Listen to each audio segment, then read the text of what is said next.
Hello, everyone. Welcome to Project Generation. I'm here with one of the stalwarts of the community, and I don't say that just in terms of Stanmore, a broader community. David Cohen, it's lovely to be here with you. Do you want to tell us a little bit about your life, how you came to Stanmore? Let's hear it. Okay, so I was brought up in Hendon, Raleigh Close, and where I was obviously had my bar mitzvah and so forth with Reverend Hartman, Right. rest his soul, and so forth. And when we got married, we lived in Hendon for 12 years, and then we came to Stanmore in 1974. We found Stanmore a very, very welcoming community. And as a bit of a humorous thing, I remember we had a very long-term warden in Stanmore, the late Michael Fisher. And the first word he said to me when I came for the first Shabbos morning into Stanmore, it wasn't Good Shabbos, it wasn't welcome. The first thing he said to me as I was walking out of shul was, "Are you a mufta zogger?" There you are. All right, that's responsibility right away. Look, I've also moved that, effectively made the move from Hendon to Stanmore. They're probably a little bit different direction, via Jerusalem. But nevertheless, what prompted that move? Am I allowed to ask? Well, we looked for we wanted a bigger house, and we found this house because it was, when we bought it, it was just a site with a proposed house on it, and we just drove past it on a Sunday afternoon and fell in love with it, and that's how it happened. It was pure accident. Fantastic. So what had you heard about the community before you moved in, and what have been the highlights since, really? I hadn't heard a great deal about it because we were sort of, confined to Stanmore. But when we came, we found it was very welcoming. We struck up a very close friendship with families like with the Boxers, and of course Rosalind came from Hendon originally, so I grew up with her. With Shelley Morris, who I grew up with her. She was a Hendon girl. Oh, wow. And gradually you came to feel at home. Wow, amazing. Who was the rabbi back then? Rabbi Chaitowitz. Rabbi Chaitowitz, okay. Yes. And he was very, very welcoming. Amazing.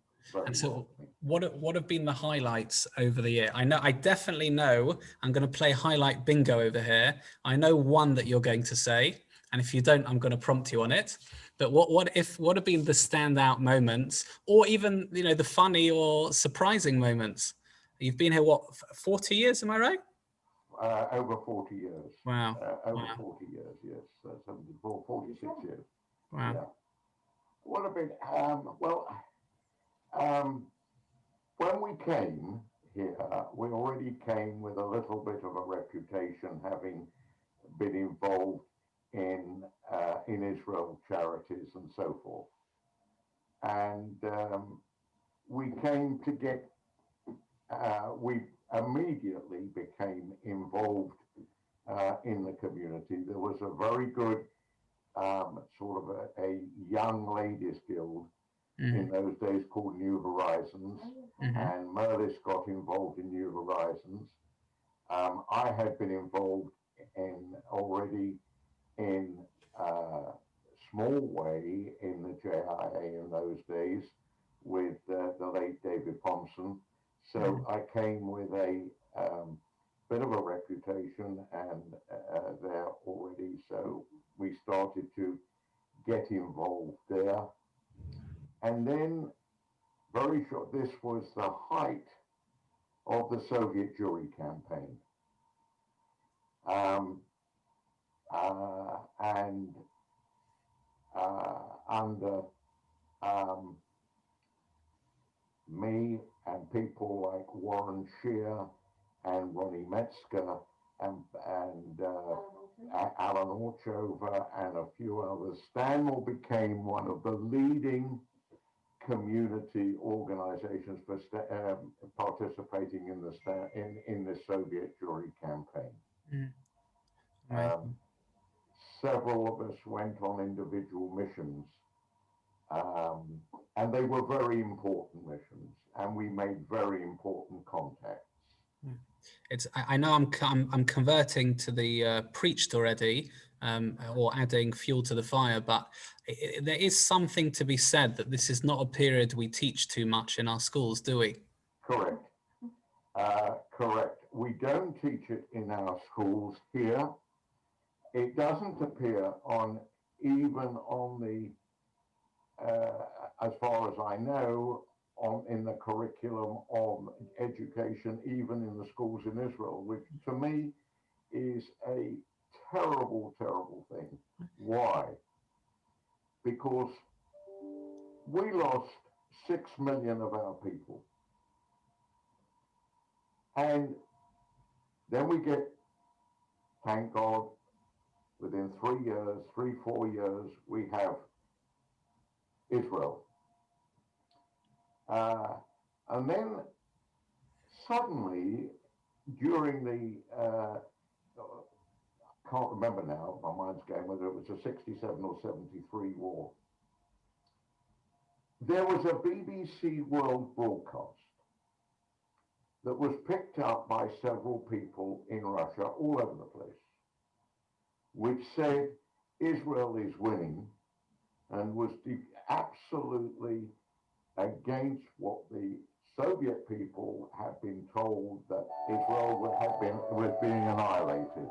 I think this is 67. I 67. think I've read it. 67. I don't know. And it started a movement which propelled unbelievably through Russia,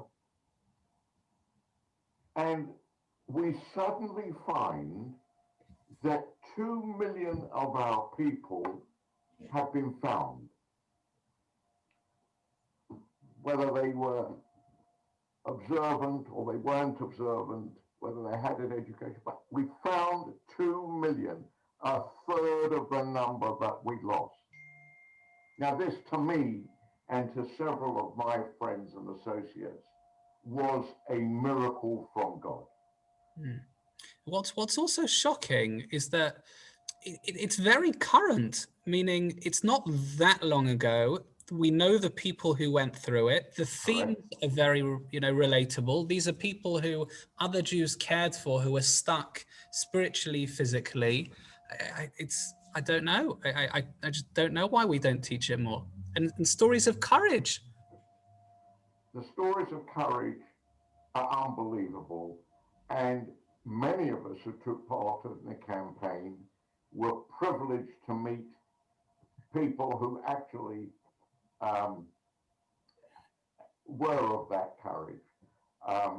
In the trip that I made together with Ronnie Metzger and Warren Scher, we were privileged to meet people like Slepak, Nudell, and people like this, which was a phenomenal, situation. And Amazing. Now, wasn't there an event? Now, I wanted to head back to this. Wasn't there an event that not only packed the shul, but had people more or less queuing down London Road? yes, Who was brought over? Remind me, sorry. yeah, it was. After we met Slepak in Moscow, we knew he was going to do something. Something wasn't right. Anyway, just a matter of weeks after our visit, he hung a banner outside his flat, which was in the center of Moscow. I want to leave for Israel. Wow. He was arrested. He served 5 years in penal servitude, most of it in the most horrible conditions or whatever. And then they got out, and we were privileged at that time. We saw his sons. We had his sons in our home. We had Avital Sharansky in our home in Stanmore. We had loads of people.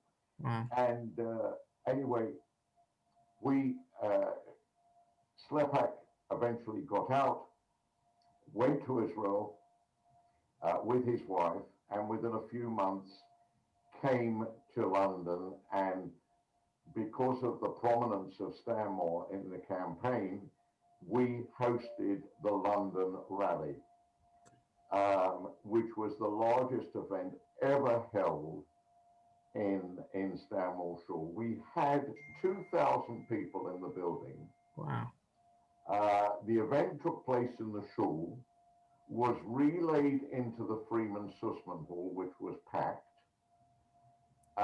And then there were people queuing down the street in London Road. Wow. Goodness We me. had the MP of those days, Hugh Dykes. It was done in conjunction, I remember, with the JIA.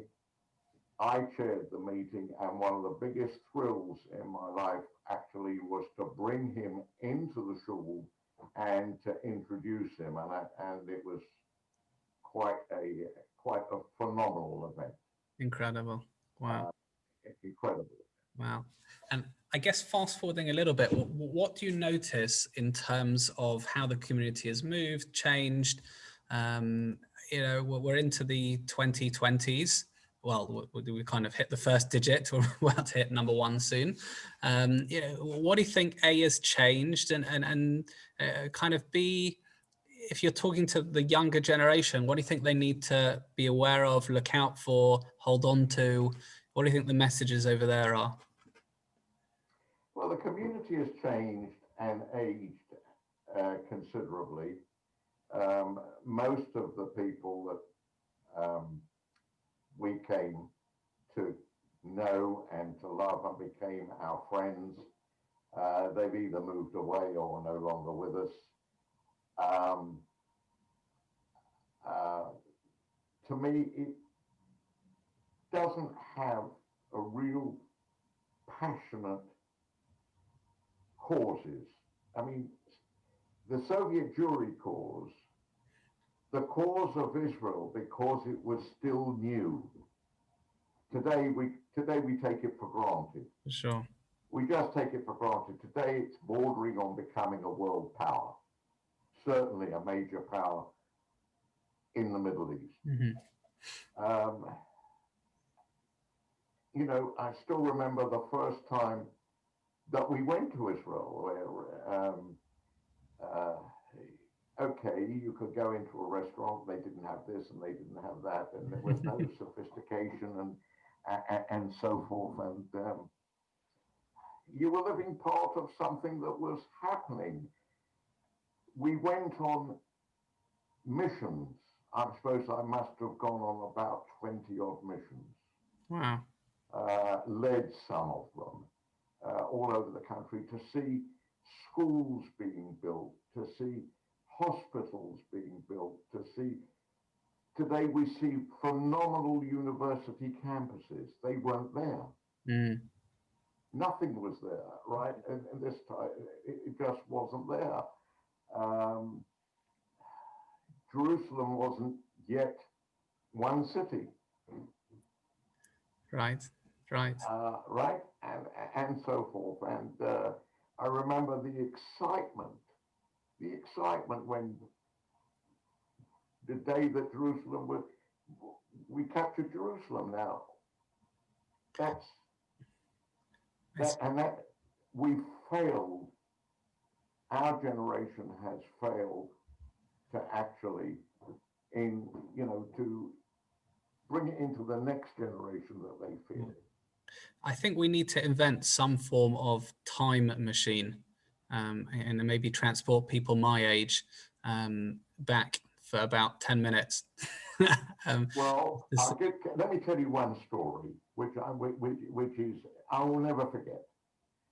On the last day of our visit to Moscow, we went for 4 days. In the morning, we went to, I remember, a flat one of the refuseniks flag.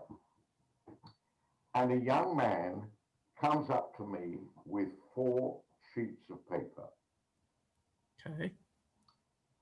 And he said to me, if we can get these 4 sheets of paper to a certain professor in Columbia University, he will get out.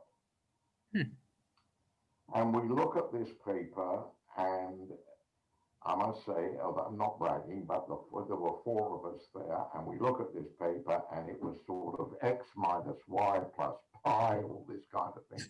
It could have been the nuclear secrets of the Soviet Union. Honestly, it could, right? And we look at this and we thought, this is ridiculous. Okay. Warren Shear screwed up the paper and put it in his shoe. Wow.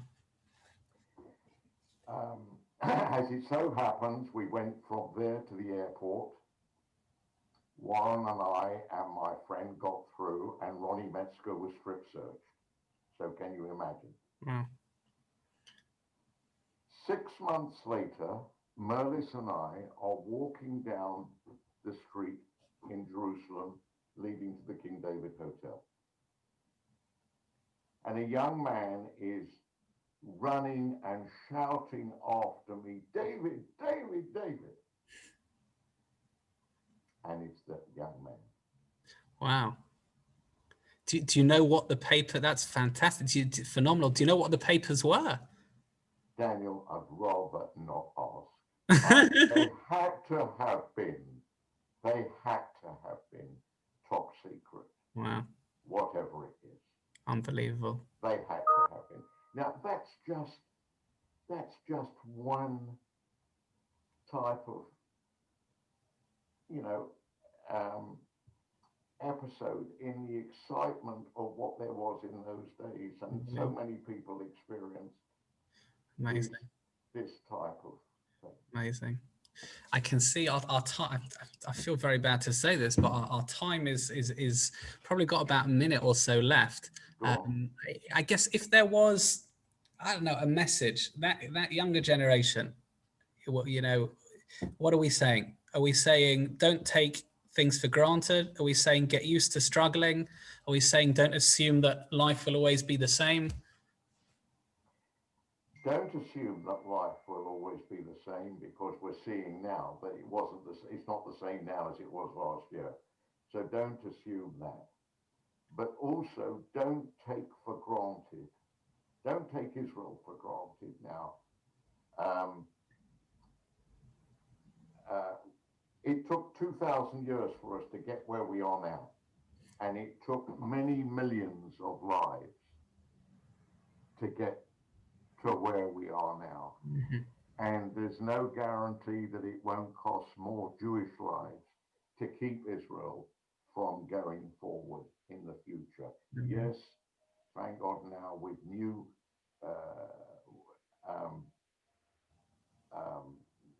moves afoot, we're getting a little bit much more friendlier with the Arabs, with certain Arab states, which is a wonderful thing. Don't take it for granted. Don't take your heritage for granted, and treasure Israel for all it's worth. Beautiful. David, really thank you so much. I have to say, just sitting here watching the video, I miss you in Shul. Please God, please God, we'll have opportunity to meet in person together soon. Please God. Only everybody should keep well, stay safe, and please God, we will get back to what we know and love. Amen. Thank you. See, when you hear a blessing from someone from Hendon, you don't treat it lightly. Amen. Thank you very much, David. Appreciate it. All right. Thank you.